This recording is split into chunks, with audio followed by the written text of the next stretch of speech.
The Buddha says that among the rewards for generosity and virtue are rebirth in heaven.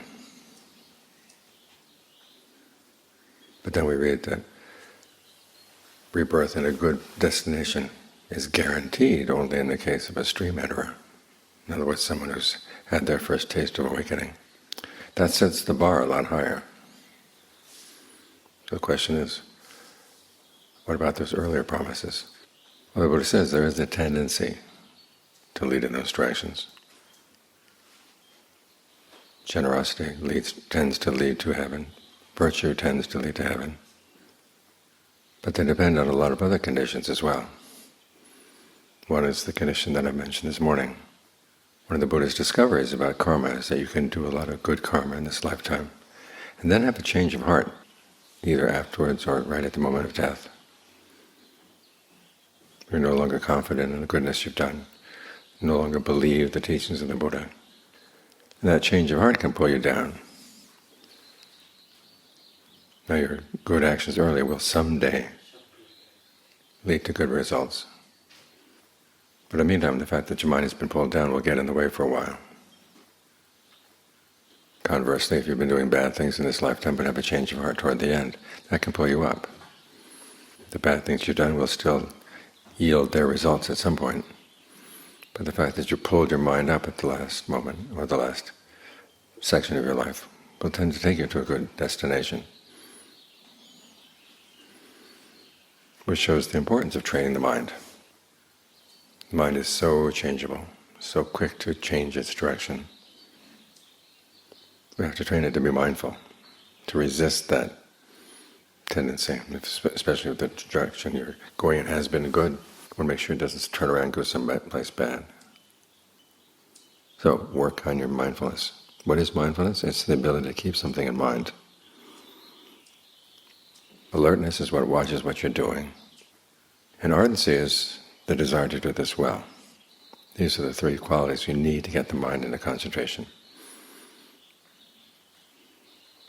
We start with mindfulness practice, and the purpose of mindfulness practice is to get the mind to settle down and be one with its object. So for the Buddha, mindfulness practice and concentration practice are not two separate things, they're one and the same. The instructions in mindfulness are basically telling you how to do it. And then the descriptions in right concentration tell you the different stages you go through as the mind begins to settle down. So it's the how-to is important. You remember good things, useful things. Like right now, what's useful? Remember what's worked in the past, you've got the mind to settle down. Where in the body you'd like to stay focused, we'll go right there. Make a survey through the body first to make sure that everything is calmed down. Any obvious patterns of tension or tightness, you're going to allow them to relax. And then find your favorite place to settle in. Now you settle in, you don't just sit there doing nothing. Because the mind, if it's doing nothing, will either think of other things to do, or it will just fall asleep. So we're trying to give the mind good work to do. Go through the body again and again and again, ferreting out any little patterns of tension that you missed the first time around. Or you could think about the bones in the body. Where are the bones inside the tips of your fingers right now? Where are the bones in the second joints, the third joints? Try to be sensitive to those parts of the body as you visualize them. And if you feel any tension or tightness in those parts of the body, allow it to relax. Then go up your arms and start again at your toes, work up through your feet, ankles, legs, pelvis, up the spine, one vertebra at a time, up through the neck, up into the skull. In other words, as the mind settles down, give it work to do. Then when it finally does settle down in a big way, it'll be really solid, alert, mindful, ardent. And as you train the mind in this direction, it'll be more and more likely that as you go through life, it'll maintain these skills. Now they can be lost. You have to be careful not to get heedless. This is one of the reasons why as people are approaching death, the people around them in Thailand say, we'll try to remind them of all the good things they've done. Not the good things they've had or good things they've enjoyed, but the good things they've done, in terms of being generous, being virtuous, because that lifts the mind. Because you can imagine what it's like when you die. You can't stay in this body. You think ahead to the future, and the future seems to be a big blank wall. So there's a very strong tendency to start thinking about the past.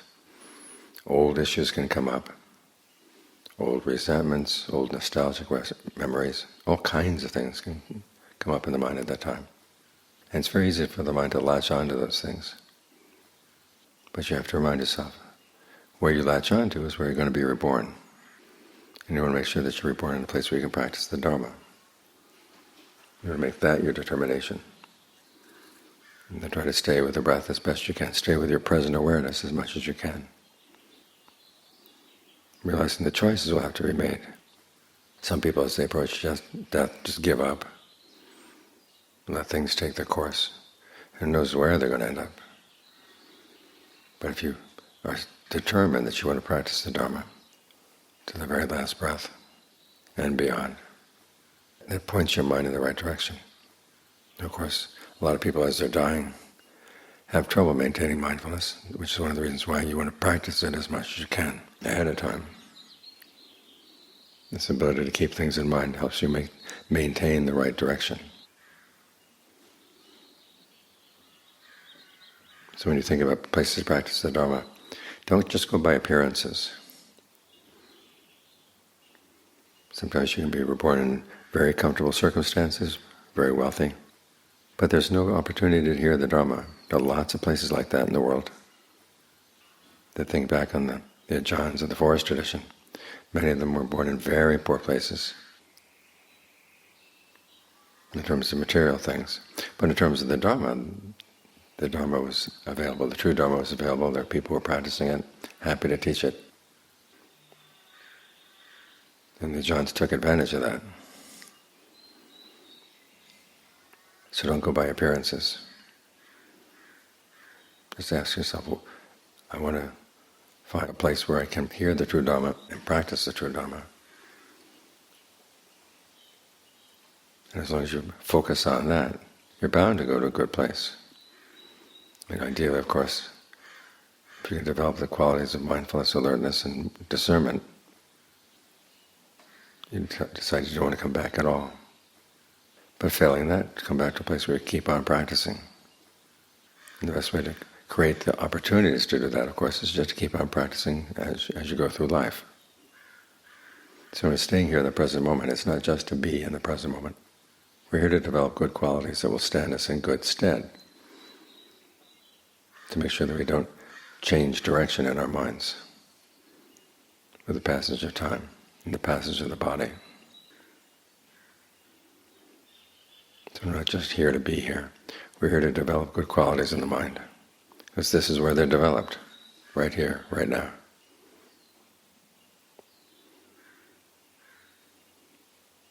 When I was in France, I was talking about how mindfulness means keeping in mind good lessons from the past.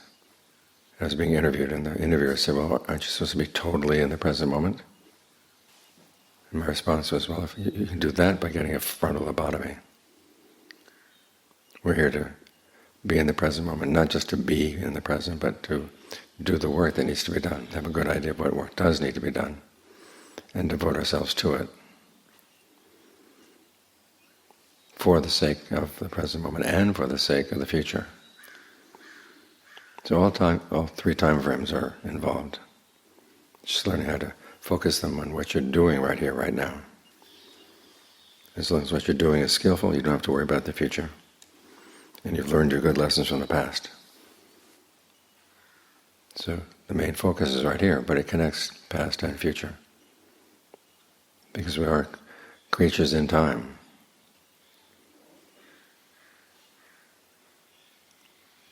And the time we've spent so far becomes useful to the extent which we can learn good lessons from it. Lessons that will cause us to act in ways that will lead to long-term welfare and happiness, now and in times to come.